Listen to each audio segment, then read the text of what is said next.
زهقنا بقى ان احنا عايزين ناكل حاجة حلوة ومش عارفين ايه هي. يلا بينا بسرعة على المطبخ ونجيب اكياس بسكويت المدرسة، ما هو ما فيش اكتر منها.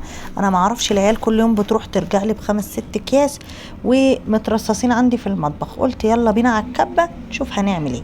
جبنا شوية بسكويت حلوين وكسرناهم وحطيناهم في الكبة، وممكن تعمليهم بايد الهون، اللي انت عايزاه اعملي بيه.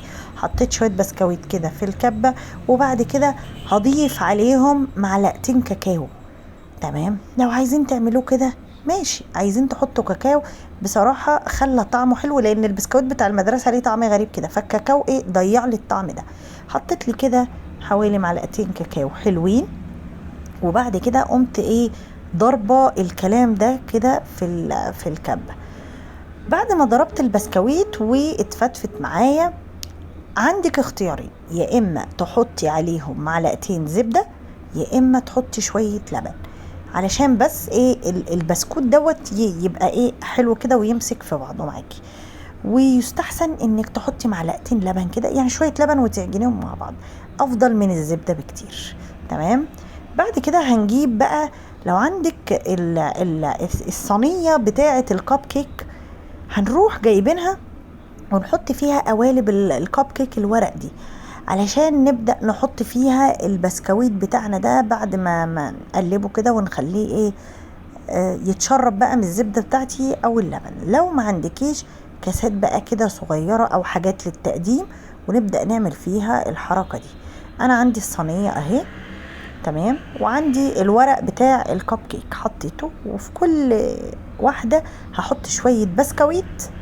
تمام، وهحاول بقى مثلا بايد الهون بحاجه كده تقيله اني انا اظبط البسكويت فيها. ماشي.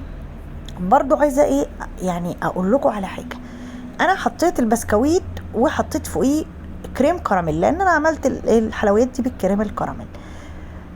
بس يفضل ان انتوا تحطوا كريم كراميل من تحت وبسكويت في النص وكريم كراميل من فوق، او كاستر، هتبقى احلى معاكم بكتير. لان انا لما جربتها كده بسكويت وعليه كريم كراميل ما عجبتنيش بصراحه قوي، زي ما انا احط ايه البسكويت ده بين طبقتين حاجه يعني طريه بمعنى اصح. هنا بقى انا حطيت البسكويت زي ما انتم شايفين كده اهو. تمام، وهبتدي اسويه كده، وهجيب ايد الهون اغسلوها كويس، ما دي مطرحها توم، ايد الهون مطرحها توم. مش هروح اشتري انا ايد هون جديده عشان اعمل بيها شويه بسكويت يعني. بس هتغسليها بقى كويس كده غسله حلوه، يا اما لفها بكيس بلاستيك عشان ما نوجعش دماغنا بقى. وهقوم ايه دايسه كده ضغطه على البسكويت اللي انا عاملاه، بحيث ان انا ايه اخليه ياخد وضعه بقى كده اهو. بصوا اهي بضغط كده، والموتوسيكل دوت بيطلع معانا في كل حلقه بنصور فيها ولا في كل فيديو بنصور فيه، لازم يعدي، لو ما عداش انا بقلق بصراحه. المهم انا هنا عماله بقى ايه ارزع كده عشان اظبط بس مش عارفه اظبطه. فحاولت يعني ان انا اظبطه، وكان على فكره حاجه فاشله قوي ان انا احطه في البتوع دول، يعني استحسن ان انا كنت احطه في حاجات كده صغننه، قوالب بقى والحاجات الايه الصغننه دي. المهم قعدت اعدل فيه يمين وشمال، ويلا بينا هنعمل الكريم كراميل.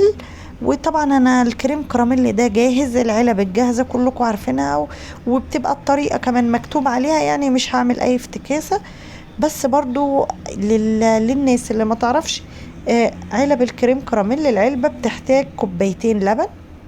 بنحط كوبايتين اللبن على النار تغلي، وانا هنا برضو ايه مصممة عمالة ايه ادبدب في البتاع. بنحط كوبايتين اللبن على النار تغلي، وبحط معاهم الكريم كراميل، وبفضل اقلب لحد ما يسخن بقى معايا، والاقيه كده بيغلي بقى، اروح طافيه عليه وايه حاطاه في القوالب. ادي علبه كريم كراميل دريم عادي خالص. حطيت اللبن عندي على النار كوبايتين لبن، تمام، وهفضي الكيس فيهم، وبالمضرب زي ما بقول لكم هفضل ايه اقلب فيه علشان ما يكلكعش معايا. واول ما يغلي اطفي عليه، وابتدي اني انا اشتغل فيه على طول. ما سيبهوش يبرد، لان لو سبته شويه يبرد على فكره هيمسك، يعني هيتقل ويمسك في الحاجه الحله او الحاجه اللي انا عامله فيها. فطبعا احنا بندفع عليه ونصبه على طول في القوالب بتاعتنا اهو. انا هنا ايه حطيته وابتديت اقلب زي ما انتوا شايفين. ولما غلي بقى معايا قمت على طول صبيته على البسكويت بتاعي، اهو حطيته بقى كده ايه على الوش، وزي ما قلت لكم يستحسن ان انتوا تحطوا شويه كريم كراميل من تحت وطبقه بسكويت في النص وكريم كراميل فوق. لو مفيش كريم كراميل نحط كاستر، هيقضي الغرض وهيبقى زي الفل. اهو انا هنا حطيت بقى الكريم كراميل على الوش، وبصوا عماله اعدل من هنا، ويا سلام انا نفسي في مره اطلع وصفه الصوره تطلع حلوه، يعني الشكل النهائي كده يطلع حلو. لا ممكن لو عملتها من غير تصوير بتطلع شيك شيك جدا، بس لما تيجي تصوريها لا بتطلع اسوأ ما عندك. وادي الموتوسيكل عدى مرة تانية عشان الراجل بيطمن عليا تقريبا، وانا برضو بطمن لما هو بيعدي. بس المهم انا هنا بقى ايه، قلت اخلص بقى الكمية بتاعتي واوريكم هنا بعدين بعد ما ايه اتشقلبت بقى مع الصاج بقى وعملته. وهوبا هنا كان معاه عندي قوالب سيليكون زي ما انتم شايفين، حطيت فيها ودي كانت اسهل واريح يعني. ورحت بقى ايه هتفاها كده في التلاجة، يعني ما كملتش حوالي نص ساعة ساعة. بصوا بقى شكلها هي كانت حلوة قوي. وبعدين مسكت كيس الكراميل بقى ده اللي مع البتاع، وبدأت احط ايه شوية كده على كل واحدة. طعمها كان حلو جدا، كانت بصراحة تحلية كده سريعة وسهلة وجميلة قوي وخفيفة. بس زي ما بقول لكم الملحوظة، حطوا كريم كراميل او كاستر من تحت، وخلوا طبقة البسكويت هي اللي في النص عشان تبقى شاربة من من بقى من الحاجات الجميلة دي. اشوفكم في فيديو تاني.